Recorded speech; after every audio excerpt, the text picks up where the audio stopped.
We're going to make a zipper bag, and I have our cording foot. The cording foot, if you'll notice on the back side, has a little tunnel in the back.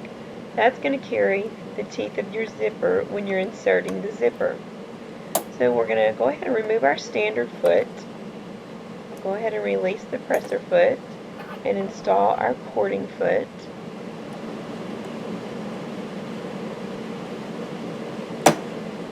And lower my presser foot and snap the foot on and just give it a little tickle just to make sure it's on there. I always like to zip and unzip my zipper before I get started just to make sure it's good to go once I put it in that little project of mine. So now if you notice, I'm going to take my zipper and I will have it right sides down. I'm going to raise my presser foot. I have my needles up, so when I slip the zipper teeth up underneath the presser foot, it's going to allow that zipper to flow freely underneath the presser foot. And notice that the zipper pull is just ever so slightly, about 1/4 of an inch behind the presser foot. And lower your presser foot. So now we're going to take our fabric, right sides up, and slip it underneath the zipper. We're going to start on the right side of the zipper. We're going to serge all the way down to the end of our fabric.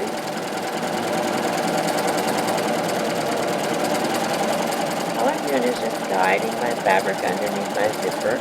And once I get to the end of my fabric, I'll stitch a little bit further. And then I'm going to swing the rest of my zipper off to the left.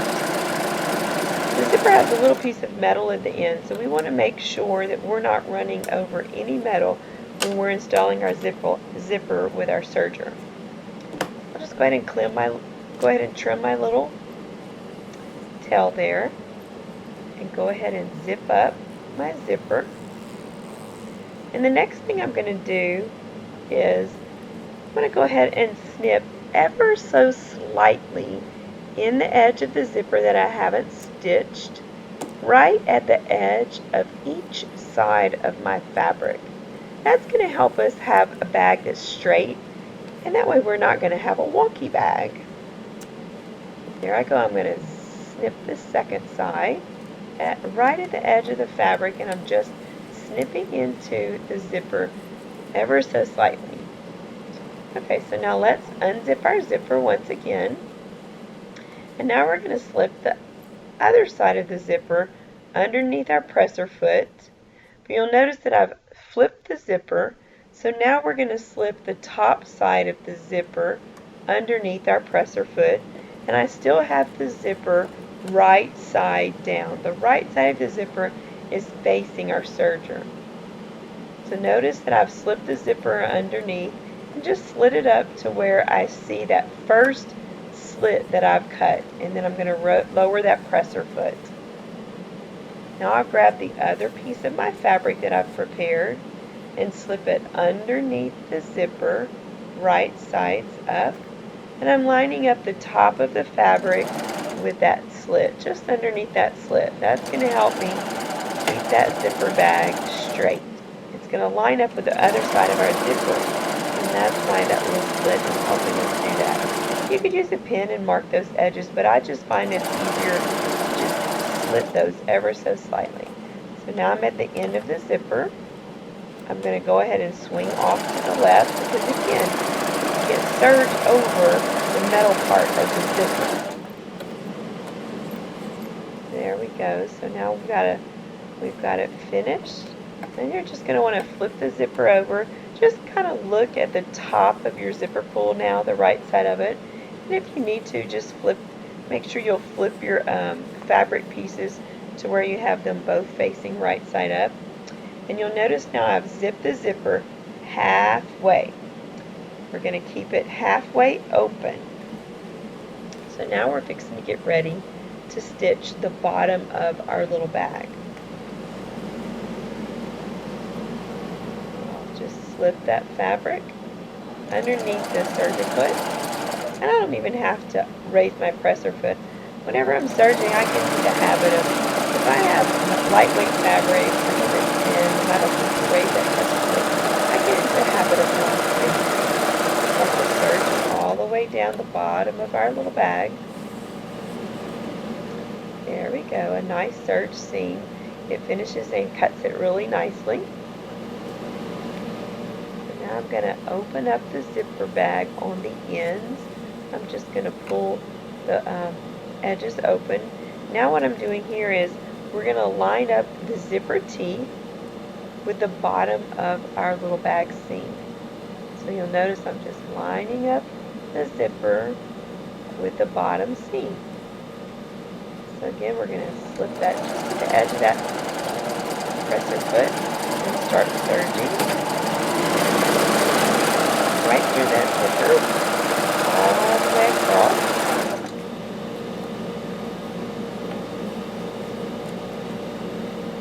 So there we have the bottom, one side of our little zipper bag finished. It's not the bottom because you'll notice when we flip it out that this will actually be one of the ends of the zipper bag.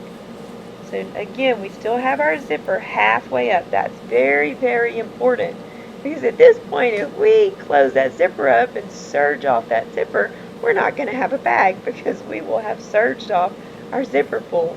So make sure you keep that zipper halfway open. So now we're just lining up those zipper edges once again with the bottom of the little seam, the bottom of the seam. Okay, so I'll just flip it up and show you one more time. Even though we have the zipper open, we're just going to go ahead and just line up the zipper edges with this bottom seam. Okay, so then we'll get started. We're just serging. Again, I'm going to serge right through that polyester zipper. If you needed at this point to stop and just raise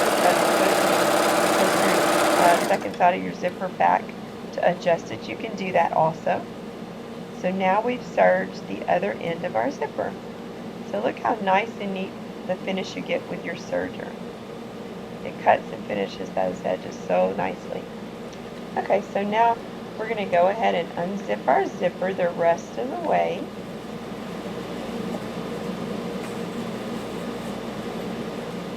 And go ahead and take the opportunity to just cut your tails about a 1/2 inch. That serge seam is not going to unravel. It's a nice sturdy seam. So when I'm doing bags, I usually will just leave about a 1/2 inch tail. So now we're going to fold over, start flipping over. One little trick I like to do is I'll just take that serged edge, turn it over on itself, and use my thumb to just slip that up into that corner, and that'll help give you a nice little pointed corner when you're turning that seam. So very quickly we're fixing to see our finished bag. So I'm finishing up flipping it for you. Go ahead and zip it up. And I ran over to my iron and I gave it a nice little press. And here I am right after I pressed it. So look how nice and neat you have a little zipper bag. And you can do these bags in different sizes. This would be a great way to do shoe bags if you travel a lot. So you'll have a nice finished bag the size that for whatever you might need. I hope you enjoy trying one on your serger.